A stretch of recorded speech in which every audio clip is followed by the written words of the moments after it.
Welcome back, guys. In this video, we are still going over surface area, but now we are discussing two other figures, and that is pyramids and cones. Okay, so last time it was prisms, which is a 3D figure that has two identical bases connected by lateral edges. So if I were to have a rectangular prism, there'd be one rectangle and then another identical rectangle, and then they would be connected by lateral edges like that. Okay, and you can have a triangular prism in the same way. In any kind of shape you want, to be honest. Okay, these are all prisms. Now, pyramids and cones, you can probably think of a pyramid right now. These are going to be different. They have one base and lateral edges going up from that base. And here's a picture of a pyramid. So going over the picture first before I go to the vocab words off to the side. So pyramids are similar to prisms in that they are named by their base. Okay, so this pyramid is a square pyramid because its base is a square. If I want a triangular pyramid, then it's going to look something like this. Okay, and I have a triangular base with the lateral edges going up. Okay, please make sure you have this picture in your notes with all the vocab words. This chapter is very vocab heavy and we have to know what we're talking about. All right, back over to the bullet points. Now, same thing with prisms. Lateral faces of the pyramid go up from the base, but the difference is they intersect at a common point called the vertex, which is the very top of the pyramid. Okay, just like last time, the lateral faces intersect at the lateral edge, and the lateral faces intersect the base at the base edge. So these vocab words tell you where things are. Now, the altitude goes from the vertex all the way down to the center. So I'll highlight that so you can see it. It goes from the vertex all the way down, it's not very bright, oh well, to the center of the pyramid. Now, we have this other thing called the slant height sitting right here. The slant height is a very important thing, and it is often notated using the symbol L. Okay, and the slant height is the height of the lateral face. Okay, so as you can see, all of my lateral faces here are triangles. Okay, so if I were to take that triangle off of the pyramid and just have it off to the side, okay, the slant height is the height of this lateral face. Okay, so it's not the height of the pyramid, it's the height of the lateral face, which is very important as we move forward. Okay, so the regular pyramid has a base that is a regular polygon, also important. Remember that the base must be a regular figure, otherwise this doesn't work. Okay, so you're actually not going to have any rectangular pyramids because a rectangle is not a regular polygon. All right, all the lateral edges are congruent and all the lateral faces are congruent isosceles triangle. Okay, here we have our slant height again. The height of each lateral face is called the slant height. Now, underneath the picture, or underneath the words, you see the two pictures. Our regular pyramids are going to be what we've already talked about. Our irregular pyramids are non-regular pyramids. Notice how my altitude has shifted. It's no longer going down to the center of the base. All right, also, this is probably a rectangle, one slant height, if you can imagine. This slant height is probably longer than, say, this slant height. Okay, and that's why it's so important to have a regular base. That way, all of your measurements are congruent and it's the same all the way around the figure. If you do not have a regular pyramid, then what you're going to have to do is you'll have to find the information for each individual piece and go from there. So it's still possible to do it. There's just not a simple equation for it. Now, just like with prisms, pyramids have a lateral area and a surface area. So in this slide, we're going to talk about where the equation for the lateral area comes from. Now, as I mentioned in the previous slide, if you have an irregular pyramid, you can still do it, but you have to find all the information for all the pieces. Okay, so take this pentagonal pyramid. Okay, notice how they've spread it out so you can see all the pieces. This is actually called a net. Whenever a figure is spread out so you can see all of its pieces, that's known as a net. So we have all the pieces, and if I were to find the information for each piece, okay, so lateral means the area of all of the lateral faces. I would need to find the area of this first triangle, the second triangle, the third triangle, the fourth triangle, and the fifth triangle. Okay, and the way you would do that is to find it'd be just like any other triangle, it's base times height divided by 2. But let's use the vocab words here.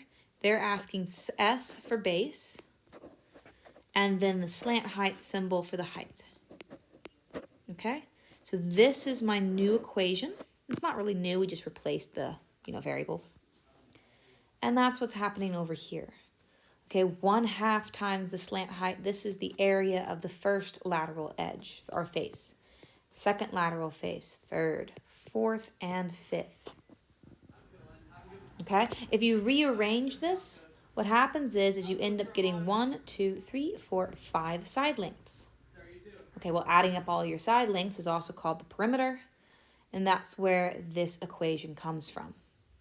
So the equation for the lateral area of the pyramid is 1/2 the perimeter times the slant height. Let's do some problems. In case you missed it, here we have it again, a little more concise. Notice one more time that it must be a regular pyramid. Now we have our problems. So we're going to find the lateral area of a hexagonal pyramid with a base edge of 9 centimeters and a lateral height of 7 centimeters. So first, we're going to draw our picture. Haha, and whether you believe me or not, that only took one attempt off camera, so yay. All right, so here we have a hexagonal pyramid. The base edge is going to be 9. So this right here is 9. And then our lateral height is actually another way to say the slant height. And so we have our slant height right here, and that's going to be 7. So to set up my equation again, I'm going to write it down. And the lateral area is equal to 1/2 times the slant height times the perimeter. So my perimeter is going to be 9 times 6, which is 54. And my slant height is 7. So now that I have all my pieces, I can go ahead and plug it on in. So I have 54 times 7 divided by 2. And my answer is going to be 189 centimeters squared is my lateral area. Okay, now in this problem, they give us all the pieces, but remember there may be problems where you have to find those pieces. So keep that in mind and make sure you keep your work organized. Now let's move on to surface area. Just like in pyramids or prisms, pyramids have their own surface area. And just like when we did prisms, it included the 2 bases, pyramids include the 1 base because they only have 1 base. And so again, the surface area, or the total area, as it might be called, is still the lateral area plus the base. This is the equation for lateral area, and then we need the area of whatever our base is. Let's do some problems. Now, in this first one, I have a square pyramid because all of these sides are equal, which is fabulous. And I'm going to write my equation down. My surface area is equal to 1/2 times the perimeter times the slant height plus the area of my base. All right, so first off, I need my perimeter. Oops. My perimeter and my slant height. I don't have my perimeter just yet, but my slant height is 11. Now, how do I find my perimeter? Well, notice this triangle that they've drawn for us in the middle. It's kind of hard to see, but there it is. This is a right triangle. It is the altitude, it is the slant height, and it is half of the square, the apothem of the square. So what I'm going to do is I'm going to use that right triangle, and I'm going to do Pythagorean theorem to find my apothem. So here we go. It'll be 9 squared plus a squared is equal to 11 squared. And after I'm done with Pythagorean theorem, I get that a is equal to 2 root 10, which is excellent. Now, because this is a square, I know that this is in the exact center. My altitude comes down to the exact center of the square, which means that this side length is 2 times a. So I'm going to multiply my apothem by 2 to get my side length, and that is going to be 4 root 10. Which means to get my perimeter, I'm just going to multiply my side length by the number of sides I have, which will give me, this is going to be 16 root 10, because the perimeter is 4 root 10 times 4. All right, so now I have that piece. Now I need the area of my base.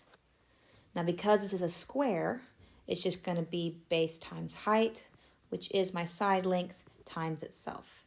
So the area of my base is going to be 4 root 10 times 4 root 10, because it's a square, so base times height, which is 16 times 10, or 160. And now I have all my pieces, so I can go ahead and plug them all into my equation, and I have the surface area is equal to 1/2 of 16 root 10 times 11 plus 160. And you're going to just plug that into the calculator and see what you get. And my final answer is going to be 438.28 inches squared. And there you have it.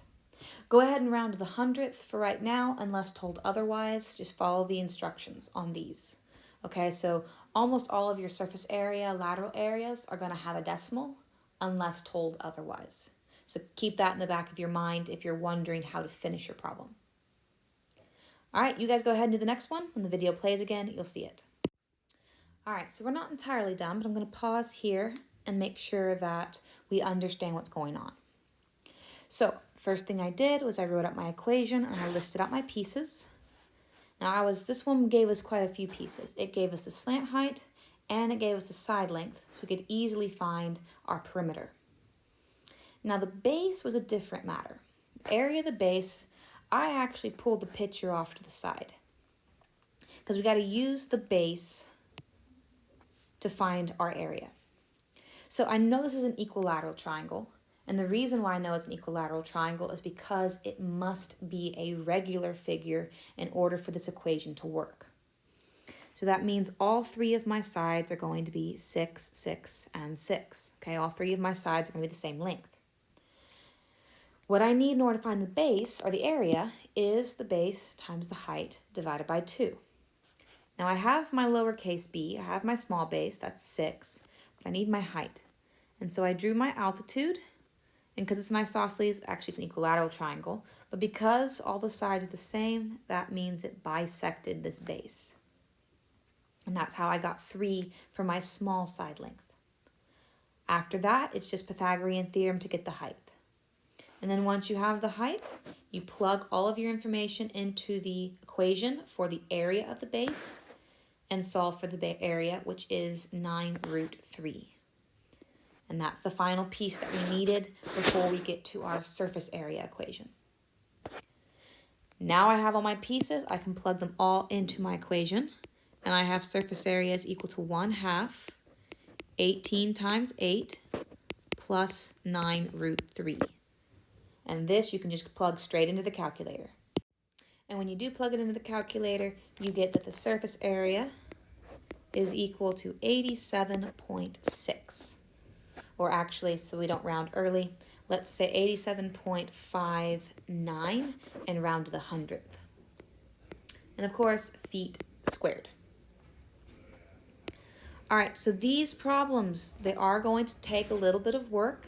The biggest thing is to figure out which piece you're missing and to come up with an idea of how to find it. So if there's any part of these problems you don't understand, put a star by it and we'll go over it next time I see you.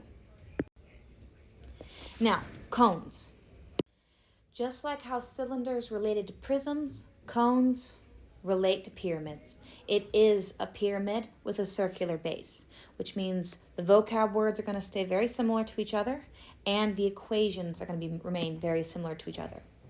So a cone has a circular base and a vertex. It also has an axis, or the altitude, that has an endpoint at the vertex and the center of the base. Now, if this axis is the altitude, then you have a right cone. If it's not, then you have an oblique cone. And just like with pyramids, just like with prisms, if you're not told specifically it's an oblique cone, assume it's a right cone. Okay? So lateral area, surface area, they're going to follow the exact same pattern as the pyramids. Okay, so the lateral area for a pyramid was the perimeter times the slant height. Look what happens here. There is a little difference, and I'll go over that with you next time, but the lateral area for our cone is going to be pi r times the slant height. And then same thing with the surface area, or total area as it might be called. It's going to be your lateral height plus the area of your base, which in this case is just pi r squared. Let's do some problems. Here we go. So I have in this picture, this first one, my slant height is 2.2 millimeters and my radius is 0.8. So I can go ahead and create my equations. My lateral area is going to be pi r times the slant height, which means I need r and my slant height, both which I have, so 0.8 and 0.22. So I can just go ahead and plug that into the equation and into the calculator. So 0.8 times 2.2, and that's going to give me a lateral area of 1.76 pi. Leave pi as a symbol in your answer. Cones are circular figures, so pi just tags along. Surface area is the lateral height, which we already found, plus the area of the base. So I need to find the area of my base, which is pi r squared. I already have r, so it's going to be 0.8 squared pi, which is 0.64. So then I just add these together and I have 1.76 pi plus 0.64 pi, which means your total surface area is going to be 2.2 pi millimeters squared. All right, the video is going to pause. You guys do the next one. All right, and that's it. Let me know if you have any questions, and I'll see you next time.